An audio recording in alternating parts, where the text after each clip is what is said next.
पति बचपन रीत समोहबतड़ी तोड़े गयो माझी दिलड़ी वायदा वचन में सजानी करे क्यों ही मिठा तू यार फिरे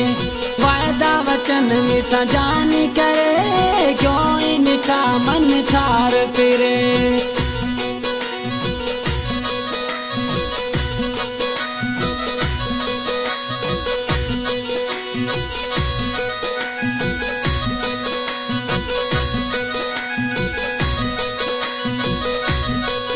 ताजी सिकड़ी में आयो आपंदियो करे बोली को तो तू मत कंदियो करे भग चंदना की विसारे छड़ो दिल सा मिठा ती उतारे छड़ो भग चंदना की विसारे छड़ो दिल सा मिठा ती उतारे छड़ो पति बचपन रीत समोहबतड़ी तोड़े गयो माझी दिलड़ी वायदा वचन में सजानी करे क्यों ही मिठा तू यार फिरे वायदा वचन में सजानी करे क्यों ही मिठा मन ठार फिरे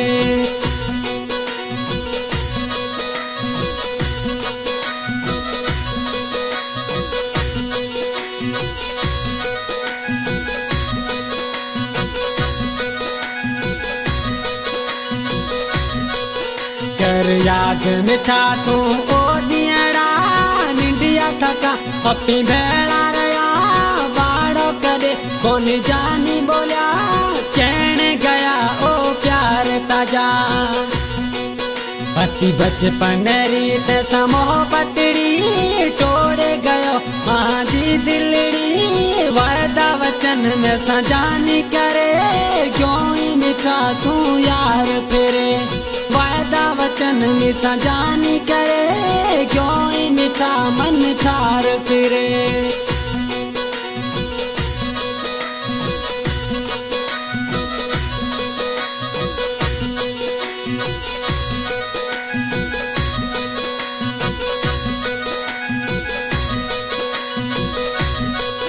वफाते सागरी में यार घनी तू है तो मजे दिल रो धनी मिना मिठा जो है किलियो करे मिना मिठा जो है किलियो करे पति बचपन रीत समोहबतड़ी तोड़े गयो माझी दिलड़ी वायदा वचन में सजानी करे क्यों ही मिठा तू यार फिरे वायदा वचन में सजानी करे क्यों ही मिठा मन ठार फिरे न्यू सॉन्ग पाकिस्तानी सिंगर जानी मन हंसानी इन सॉन्ग जी सिलेक्शन कया इंडिया जिलो बाड़मेर गांव भिरान जो तड़का अमृत चौहान एंड सिंगर दिया राजस्थानी चौहान एंड शायर हेमन राणानी खास तवन कयो भलजी राजानी खटूमल वाकानी दिलदार अली रामो इन सॉन्ग जो शायरा बेवस भागचंद आसानी गोट लूंघार का इन सॉन्ग के वधिक पसंद कयो भागचंद जो प्यारो दोस्त गोट झिमरियो का शायर HP हाथीराम कानानी गोट लूंढार का सुमार आसानी नंदलो कृष्ण आसानी वधिक पसंद कयो गोट झिमरियो का अंब हेमानी